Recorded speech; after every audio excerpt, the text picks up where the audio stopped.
What do you think about the ex-Muslim label? I think it's become quite divisive, actually. You know, it's something that you mentioned about how there are other members of the non-believing community that have also been ostracized, that have also mm, faced kickback from their families, you know, lost everything. I feel like no, I wouldn't say I feel like I witnessed ex-Muslims wanting to kind of shut down other non-believers because they think that they are the most oppressed of the non-believing community, which firstly is factually untrue. The only additional difference is that in Islamic countries you can be put to death for being a non-believer, but you can't say that in the West that you're the most like you're the most kind of marginalized, because it's just factually untrue. If you were sat in Saudi, you could probably say that. But you can't say that in England or Canada or America or Australia. So I take issue with that. I think it's creating fractures within the atheist community as well. Mhm. Um, and I think that if you don't want to be part of the atheist mass, then you risk just creating another cult within that kind of within that demographic. What do most ex-Muslims claim to be the most oppressed? Uh, Yeah. I haven't heard this. I've heard. I mean, I have heard people saying that they are. So my take on the ex-Muslim label, my friend Reason on Faith Sohail has a blog post on this as well, and he just shared it, but I was gonna share it anyways. I actually at one point stopped using the ex-Muslim label. I got annoyed and I'm like, you know what? This is identity politics and this is just, forget it. Like I'm not gonna use this label anymore. But then I found that I feel like it still has some utility. It still has some value there where it's a sort of rallying call to people to say that you can leave Islam and we exist.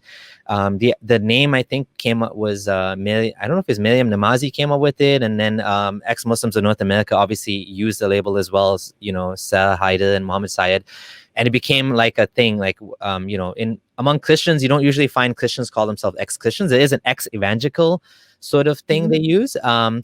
But for now, I feel like it's a good thing to continue using until it becomes dissent becomes normalized, until leaving Islam becomes like until I think we get to the point where you can say I'm Muslim and I don't believe the Quran is a word of God. Kind of like you find some Jews using, like there's Jews who say, I'm Jewish, but I don't believe in God. And it's like, how does that work? I guess in some sense, the Jewish label is also a sort of ethnicity, is seen as an ethnicity as well. But I think that's what like Hassan Radwan wanted when he said agnostic Muslim. And a lot of people are confused by what's an agnostic Muslim. Well, agnostic Muslim just means that you're Muslim by cult. You can also say cultural Muslim or whatever. I think ex-Muslim is another way of looking at it. It's another way of saying kind of F you to Islam, in a sense that like I'm no longer Muslim, but it's not the entirety of identities. It's not that I'm only an ex-Muslim. No, I'm also a father. I'm also a technology enthusiast. I also love biking and going to the gym, and so on and so forth. I'm a software developer. I mean, there's many facets to my identity. The activism, the ex-Muslim label is part of it, I feel.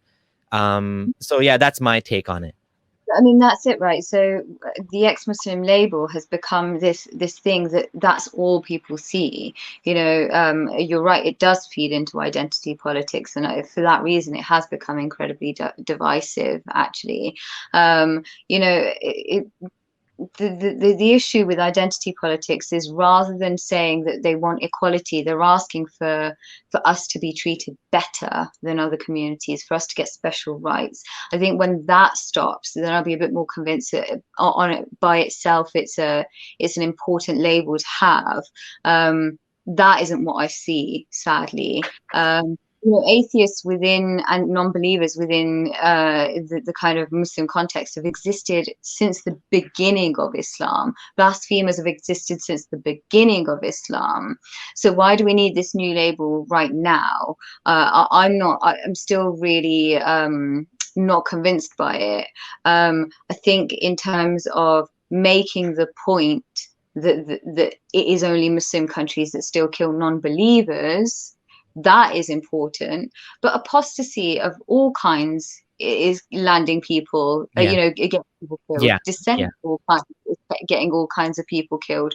Why not feed into the dissenting movement? Why not, feed into a movement that brings you into a larger kind of group?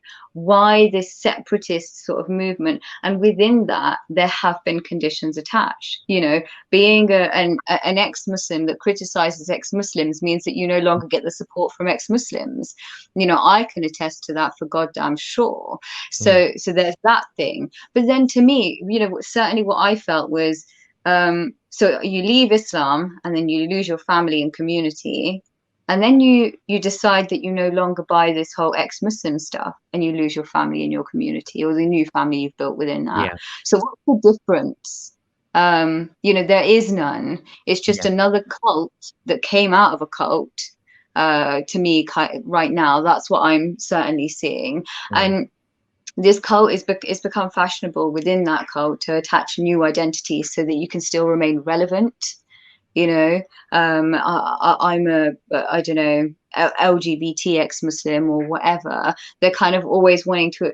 The reason it's feeding into it is because they're kind of constantly borrowing stuff from other identities to ensure that they remain relevant, particularly as it becomes easier to criticize Islam. Mm-hmm. But what about people that don't care about relevance, just like nominal ex-Muslim? When I say nominal, I mean they're not activists. I know a ton of people in ex-Muslims in North America. They go for meetups, they make jokes about Islam in the group, among closed doors, but everyone thinks they're still Muslim. They have no relevance to the community other than their own, and so from my perspective, I feel like there's many different things, overlapping issues here. There is some cultish sort of tribalistic thing going on because we humans are like that, and we tend to do that. We leave one group and we want to form another one. I do think that the support services of ex-Muslims of North America are so vital to people that have left lost their family support. And I do think that, yeah, you could end up becoming ostracized from that new group as well. As possible. I don't know how often that happens, because I think that happens far less often, because if you insult Muhammad or something and you're not Muslim anymore and you can be attacked by your family or whatever. But I guess it's possible that you can be ostracized by ex-Muslims for other reasons, and that does happen. But I It's think definitely I do think we are probably a little bit more tolerant than Muslims are in general, because it's not a holy thing. Like, for example, if someone attacks Dawkins or whatever, like, yeah, I'm a fan of his books. I think he did good, scientific literacy. He brought it to the masses. But like, if he says something wrong, like, I don't really like. I'm like, yeah, it's wrong what he said. About, let's say, pedophilia, whatever. He's not a prophet to me. Maybe some people do treat them like prophets, but I think that's less common. But yeah, there's definitely, with the left, the ex-Muslims in North America in general, ex-Muslims do tend to be more left-leaning in general. And so I do see where I do agree with you that there's pushback on you if you're more, right-leaning or more conservative, because when you leave Islam, you're expected to leave behind conservatism as well, I guess. And that's a fallacy. And it's good that we have some sort of diversity in the ex-Muslim community too, because otherwise it becomes too easy to just put us in a box and to say, well, you guys are pro pornography and you're pro this and pro that. Whereas, no, not necessarily. It may not be the case that all Muslims are in favor of like pornography or whatever. Maybe a lot of Muslims are in favor of, conservative, having a family, like a traditional family or whatever. Not everyone has to be like out swinging or something like that. Like, they're kind of putting us in this, so yeah, I do agree with you on a lot of that. Do you want to add any final words before we end it? Any I final just think comments or thoughts? I do think you're right. Like, in terms of the ex-Muslim community, there is a level of acceptance, but there's also, for those that are conservative or not as far left as some of the kind of leaders of the movements, there's not really a home. If you were somebody who was more of a populist, and there's a difference between a populist and far right, then you wouldn't really find a home there. If you were a Trump supporter, do you think the ex-Muslim community is going to be welcoming of you? Now, I don't necessarily have to like Trump, but I don't have a problem with somebody who voted for or liked Trump. Yeah, Um, absolutely, absolutely. And we need to start looking at people. I think this is just a problem in general with human beings, and that's specifically a problem with the left right now. Is this demonizing of people that are not left enough, and it's like the whole Salafi thing I told you, where it's becoming yeah, self-consuming, where you can never be left enough. You can never be like perfect enough for them, and it's becoming yeah. this toxic ideology, you know? Yeah, well, that's it. Like most left-wing movements end up eating themselves up alive from the inside out until they're a shell of a movement and that they're not really functioning for the purposes that they were set up. And that is where I see the ex-Muslim movement heading, really. But this is it, right? So a community of dissenters that don't really like dissenters within their own community, uh, that's a little bit of an issue, really. I don't really know where that goes. I think if you're for dissent, you have to be for all dissent, right? Even if it's Yeah, I agree. It's gone too far. It's gone too far. This cancel culture, this super woke culture, this like blocking, like it's becoming like totalitarian leftism now at the point, and I'm not an expert on this, but I do think it is going too far, and I do think that it's going to ultimately end up hurting ex-Muslims. It's already happening. I think it's already happening, but it's good that we have a diversity of voices and political perspectives and political views and ideologies among ex-Muslims. We're not a monolith for sure, and Mm. I hope that we have more respect and we're able to talk to each other more and not cancel each other as much. And yeah, I thank you so much for the conversation. Any final words you wanna end with?